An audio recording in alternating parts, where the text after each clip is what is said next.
From enormous elephants to the tiniest snail, mating rituals aren't out of the ordinary in the animal kingdom, even if they get a little bit weird.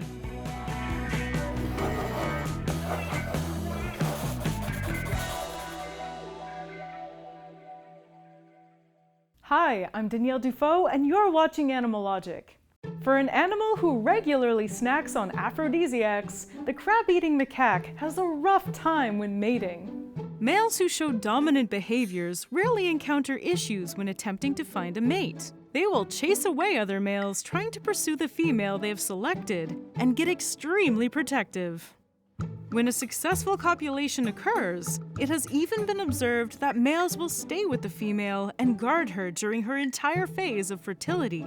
It is not always a friendly fertility journey, however. Oftentimes, if the female is not interested, dominant males will still force copulation and mount a female anyways. He can then move on and do the same thing to multiple other primates as long as he pleases. Competition occurs quite frequently, even to the point where if a female is mounted by several males, the sperm will even fight for fertilization. As usual, dominant males will have the highest rate of success in mating. Jerks.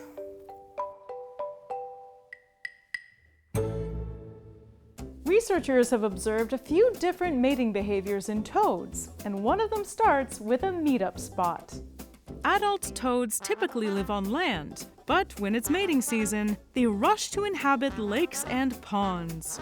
Males will form what are called calling stations, where they'll hope some lucky female might come along and choose them to mate. Sexual selection can get pretty competitive amongst males while females are scouting their options. This can result in scuffles for dominance in the calling stations. Sometimes, females will select based on the sounds the males make, or who makes the loudest sounds. Other times, they'll select their mate based on body size. Larger males may appear more attractive because it can represent their age and longevity. Both of these are big advantages to the future larvae mom will carry. I guess you could say that the bigger boys totally have the upper hand during the mating season.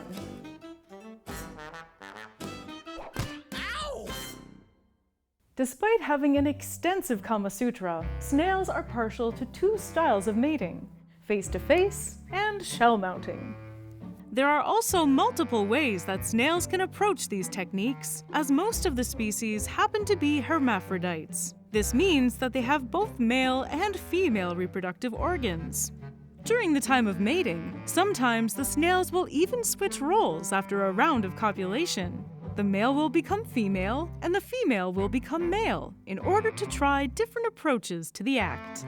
Another ritual observed in a few species is the act of love darts, which is misleading to say the least. Love darts is the act of using an amatorial organ and repeatedly stabbing their partner several times during foreplay. This behavior was observed in the genus Euhadra, in which a snail stabbed their mate over 3,000 times. Snails really take the phrase, "I love you to death," to a whole other level. Male elephants switch between periods of sexual activity and inactivity during the course of their adult lives. Mature adult bulls also go through an annual period of what is known as must. This occurs for about 3 to 4 months. It is healthy and natural, but at the same time can be dangerous, as the males can become aggressive, restless, and unpredictable. During this period, bulls have an increase in their testosterone levels, and their bodies go through physical changes. For example, a constant stream of urine will run down their leg, and both sides of their temples will start to leak a substance called temperin. Females prefer to mate with bulls in their must phases. Once they become pregnant, their gestation can last 21.5 months. Sounds like strong females. No wonder they're known for leading their families.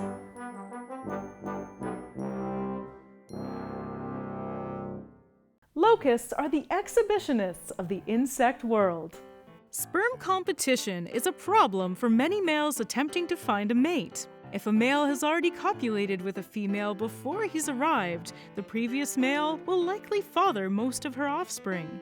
It is common for locusts to physically protect a female once they've copulated until he has fully fertilized her.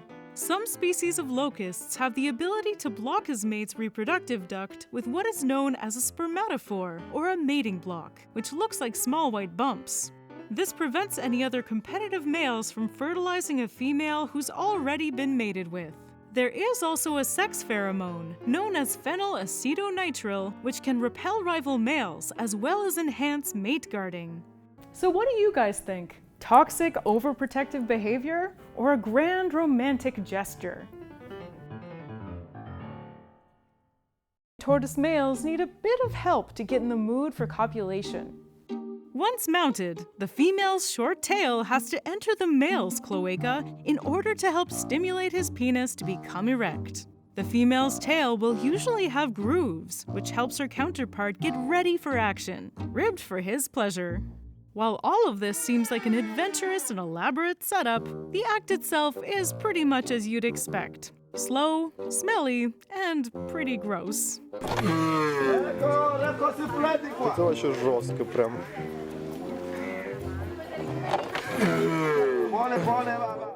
Then, females will dig holes in the ground and fill it with urine and mucus. This helps the digging process and keeps the hole strong to prevent any collapsing. Once the egg-laying begins, mom's thick mucus helps protect the hard-shelled eggs from cracking and safely cushions them to the bottom of the hole.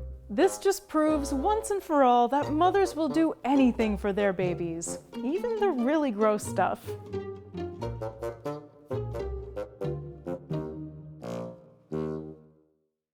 There's no doubt you've heard the phrase "a cat in heat" before. But what does that mean exactly? The female cat, or appropriately named the queen, will go into heat cycles for an average of 5 to 8 days and will repeat the cycle every 12 to 20 days during the entire length of the breeding season. Her hormones will shift, with estrogen rising when she is in heat and dropping when the heat ends. This hormone shift will continue until she gets pregnant. When it comes to the actual mating process, it averages about 1 to 4 minutes. Once mounted, the thrusts are typically short, and the queen's reaction is usually in great distaste. It is normal for her to attempt to free herself by turning or trying to hit her mate with her paws. After mating ends, she will frantically clean herself or roll around. It's common for a queen to allow multiple mates, and her kittens can even have different fathers within the same litter. It's usually up to the mother of kittens to raise them on her own. The father has little to no paternal care for his babies. Luckily, the kittens grow fast and become independent and randy by 8 months of age. Proboscis monkeys are known for sporting rather large noses, and in their world, bigger really is better. It is one of the leading factors in sexual selection amongst these primates. These prominent features in males could be used as either a badge of male social status or as a partner attraction signal. Their noses act as resonators and help them create louder sounds. The boys with bigger noses make louder noises, and females can evaluate their potential mates before they've even met. It was also found that males with bigger noses do in fact have larger genitals. So another point for these guys. Male proboscis monkeys with bigger noses are often seen with multiple females, and the males with smaller noses and features tend to stick to what they call bachelor groups. But after all that, the end results are a bit anticlimactic. The average sesh only lasts about 25 seconds. Yeesh! Female orcas can detect who they're related to just by listening to other whales' calls, so they know who to steer clear of when looking for a mate. Leaving pods in order to mate isn't an easy task for many killer whales. Males and females find comfort in their mother's groups and don't like to wander far from home. But leaving the nest is necessary, as they recognize that staying within the group can lead to inbreeding or group conflict. Nobody knows how romantic orcas actually are, as mating rituals or behaviors are rarely ever recorded. Multiple males tend to mate with a female. This might explain why males don't try too hard to impress their female counterparts.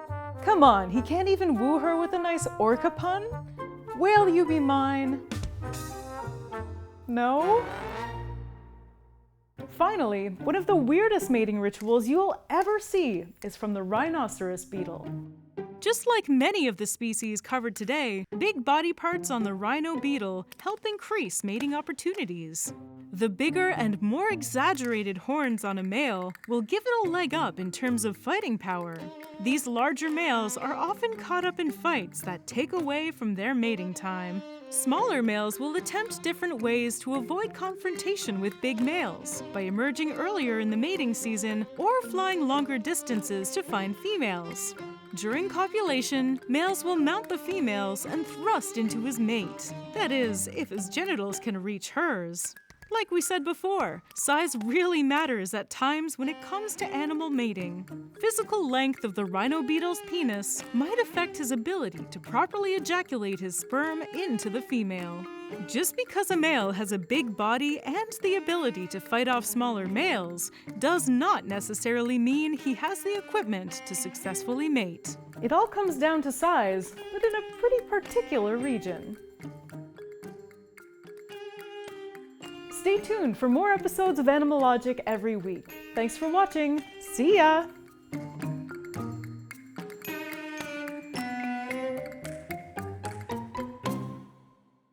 Japan. What particular region? Okay.